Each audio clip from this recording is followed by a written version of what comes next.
It's 222. It's 222 in the afternoon. Feel it. Feel the fucking energy. I've noticed that when I say cuss words, it lowers the vibration. It's not fun. Fuck is my favorite word.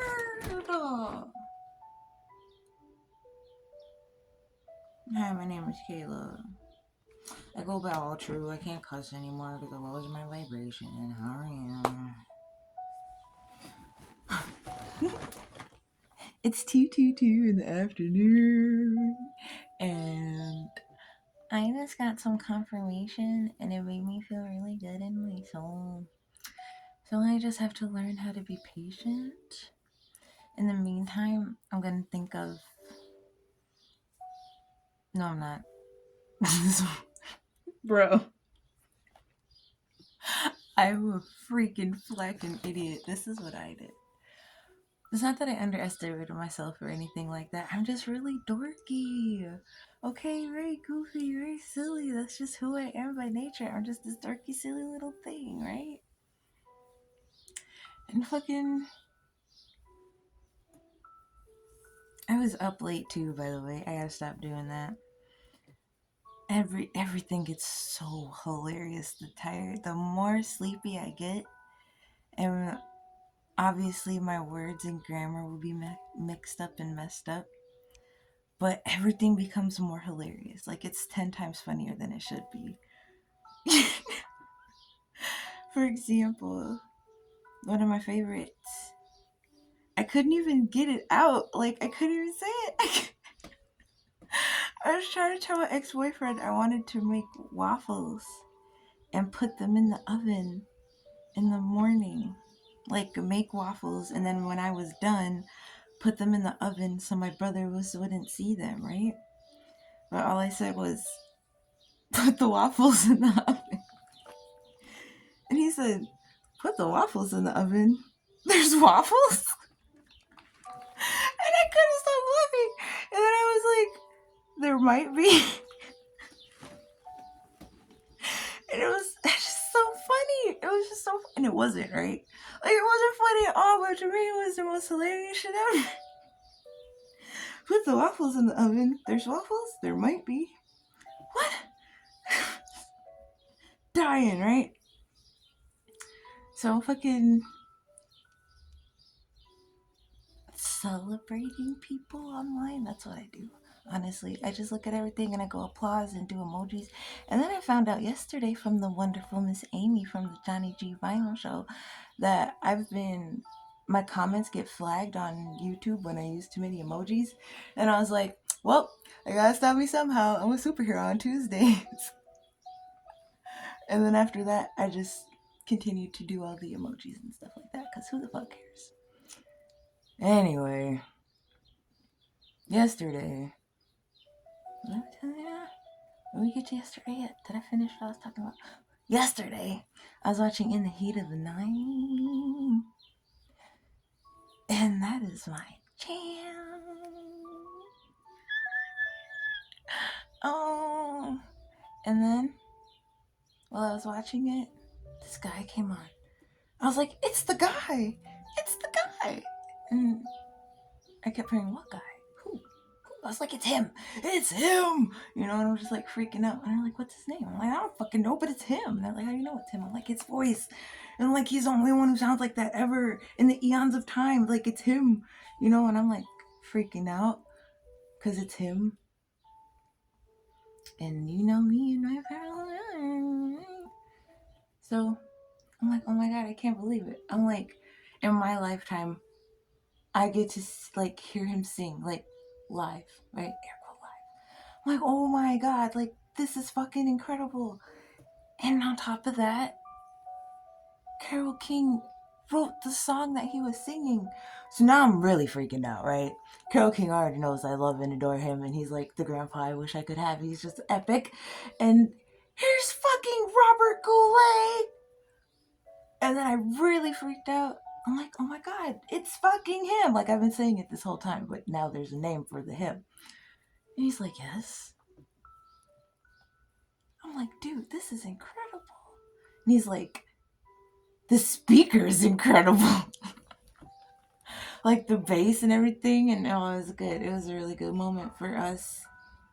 For me, it was a great moment, and I got to like thank him. It was awesome.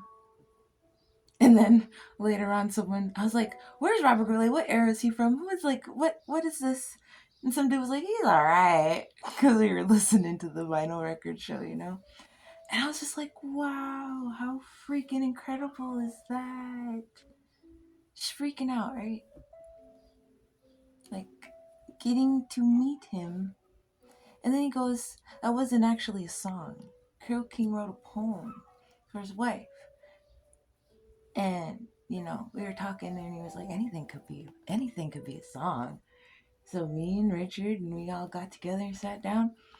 Took us about an hour and a half. And man, that the first take, he said was gold.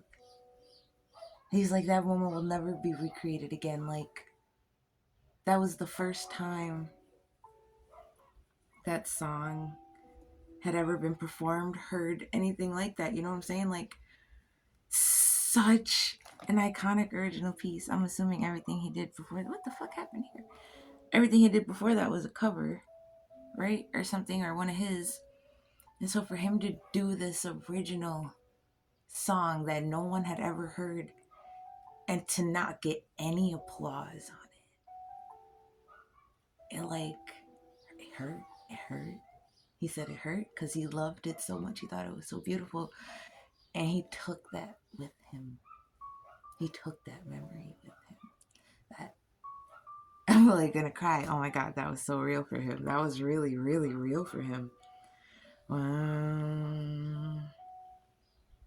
That's nice. That's gold. That's dope. Oh, that's a treasure right there. So, I mean, the significance didn't hit until afterwards, but I definitely recorded it. It's on YouTube because wow. For me, being born in 1994 and being introduced to Robert Goulet via a Will Ferrell sketch, and to like just hear the power in his voice and the emotion in it, bro, that was so nice. It was so moving. It was moving. That shit was moving to a whole nother level. That was amazing. He said you were the first person to clap. That was amazing.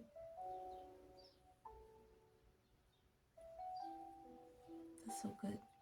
I'm tangling my hair, bro. Help me. Oh, get this. Ever since I started braiding my hair, I've been channeling my cousin Aaron, who won the Barner Brothers show down in Atlanta before he passed away, before they started like filming it and getting all popular about it. He like won a category or some shit like that, right? And then he passed away shortly after that. And so I'd be asking him to come and help me with my WAP because I have really, really bad carpal tunnel in my hands. So he just comes and he just takes over, and I really appreciate that, and I thank him for that. Because I didn't realize that he was doing that until I tried to braid my hair by myself yesterday, and my hands were like this. So I was like, damn, thank you. So now every time I do my hair, I ask for help, and it's always him. And I didn't realize it until now, right? Because like my chi and my chakra system is like super overly activated. So at any point of the day, I'm always feeling some type of inclination, right? Like I'm always getting a pain or a tingle or a tinge, or you know what I'm saying? Like there's always some type of thing. I never really appreciated the fact that like my cousin was coming through and weaving his hands into my hands and helping me fucking braid my hair on some gang shit. That's love. Thank you so much.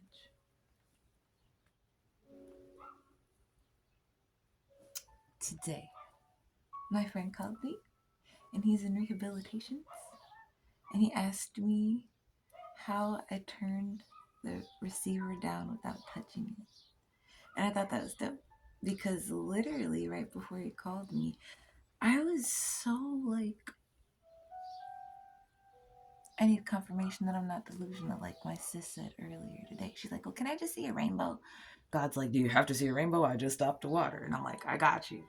But this is different, right?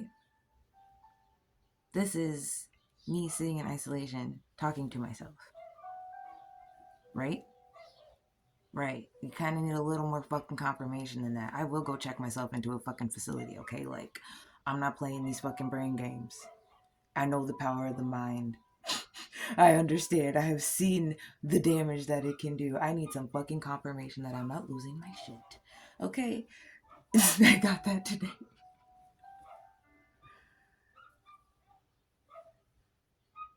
Today I got a call from my friend.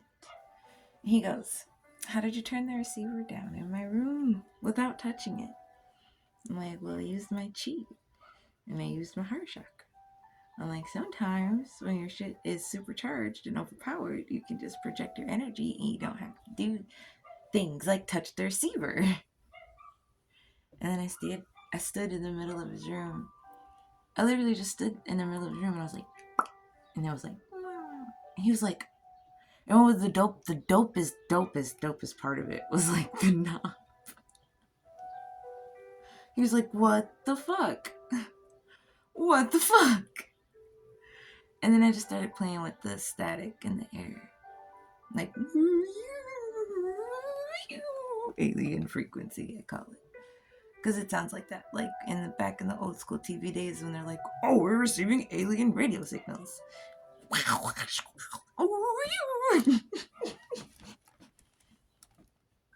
He said, if you don't stop moving your fucking head.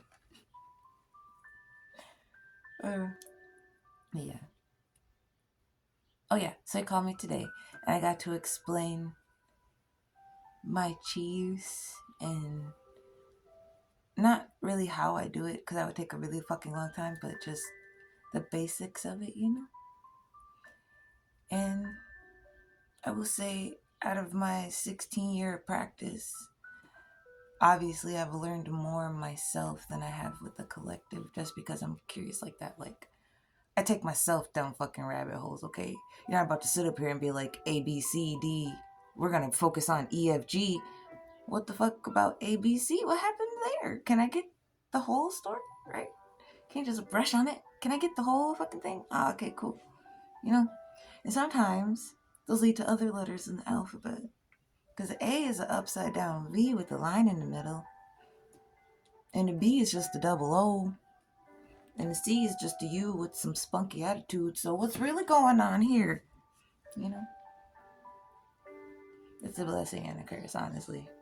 Keeps me distracted, and it also keeps me, like, stuck in task paralysis, because I'll be I'll just have so many ideas, you know? So I get the start of one, and then I go move on to the next one. And I go move on to the next one. Then I go move on to the next one without finishing the first.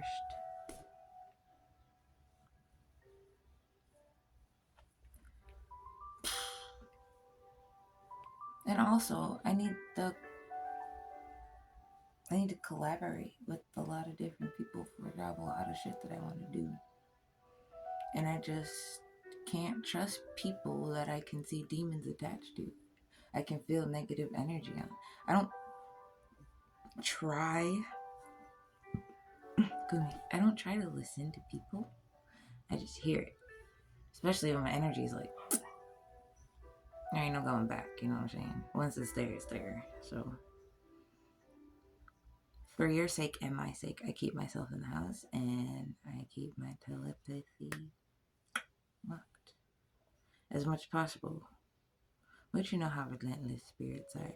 And you know how it is when your energy gets super spiked and you're so happy and you just can't fucking contain it. And you just go like, it's, and then it's like, yeah.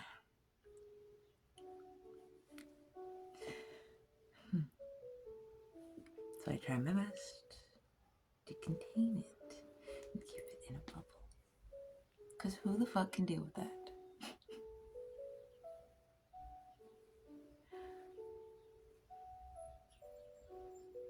So, the confirmation I got today was sick as shit.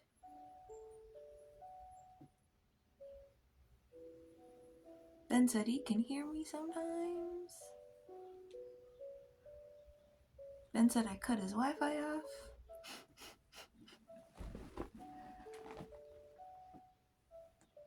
All of those are not on purpose. I don't do that on purpose. I just check on him. I just make sure he's okay. You know what I'm saying?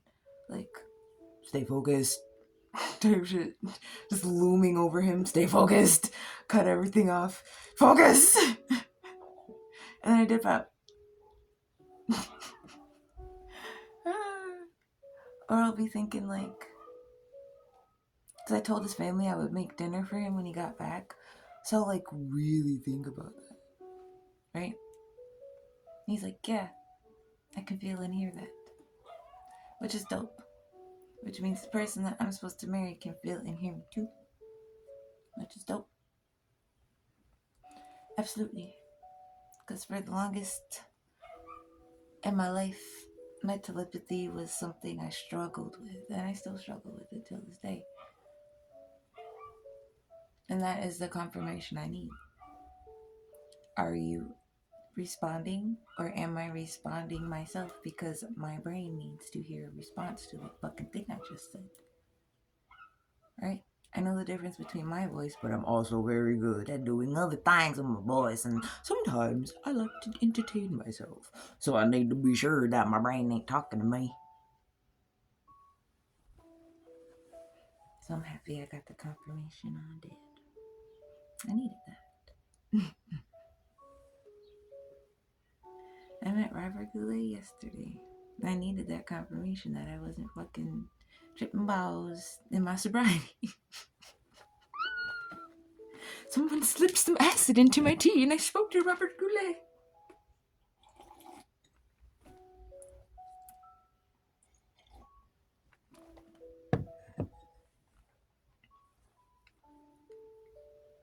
And it's not to say that like the Jason David Frank journey that I went on wasn't anything important, because it was.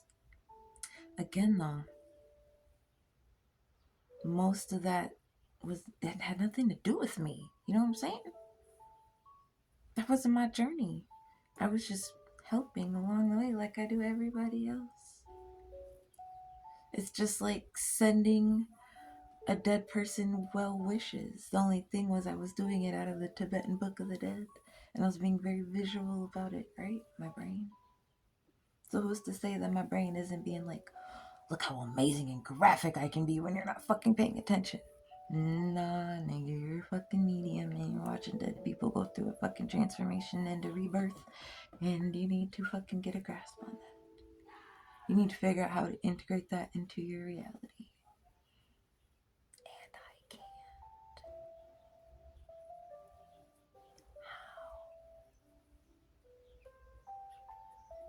How? Seriously. It goes well beyond fucking giving people magic card readings. It goes well beyond reading people's energy. It goes well beyond being able to tap into what the fuck they're trying to hide from themselves. Are you kidding me? How the fuck am I supposed to integrate me being able to make you be a better person into my daily practice? I don't want to do that. That's not, no, that doesn't sound like fun. I want to be artistic and creative and read and write and collaborate with more other artistic people so we can make artistic fun things to inspire you to do it yourself. I ain't nobody's crutches, bruh. Nobody's crutches, bruh. You want to save yourself? Save yourself. I will show you how. Look at my fucking YouTube videos. I will show you how. I'm not going to hold your hand just because you figured out that something happened outside of yourself. And that's what I keep running into. I can't integrate that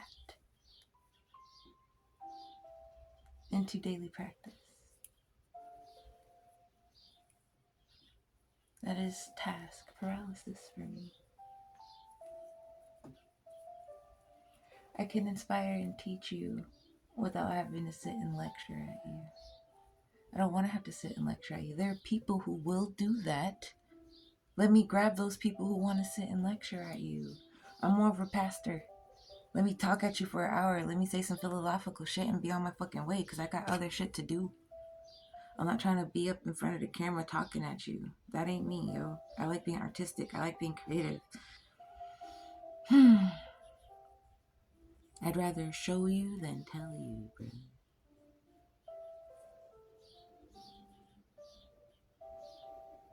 I'd rather stay in a high vibration and make magnets come together that want to talk at you. Because that's not what I want to do. I'm sorry. That's just not me. I get my mission. I get my purpose. I will do what I'm called to do when I'm called to do it. I'm just telling you, I don't want to do it. I want to dance. I want to sing. I want to have fun. I want to make music. I want to cuddle. I'm very tired. I've done a lot of spiritual things in the past 1 year of my life.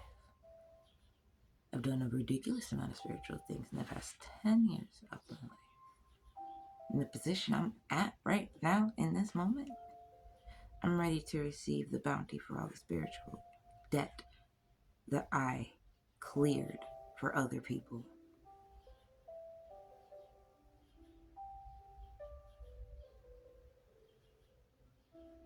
I say that with no arrogance. I've done a lot. I'm ready to just kick back. I know I'm being called to the battlefield right now. Honestly, I'll go. I'll do it.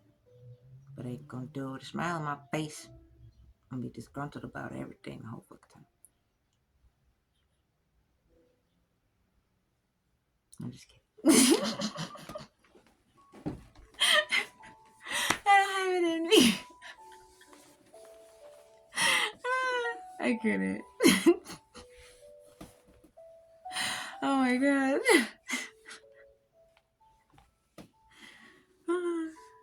I can't be disgruntled about it. It's gonna be goofy. It's gonna be silly. And that's the worst part. Y'all gonna think I'm not taking it serious, but I really am. I am taking it serious. I gotta do a little fucking goofiness with it. I can't not. I just tried to be disgruntled about it. It didn't last long. It hurt my face. Ugh. Here I am, showing up, ready for it. I'm gonna be silly. I'm gonna be so silly. I'm gonna be so goofy. I'm gonna be so silly. No more looking down. No more looking down. Chest up, head high, neck out. I'm a fucking goofball. Suck my goddamn dick. Period.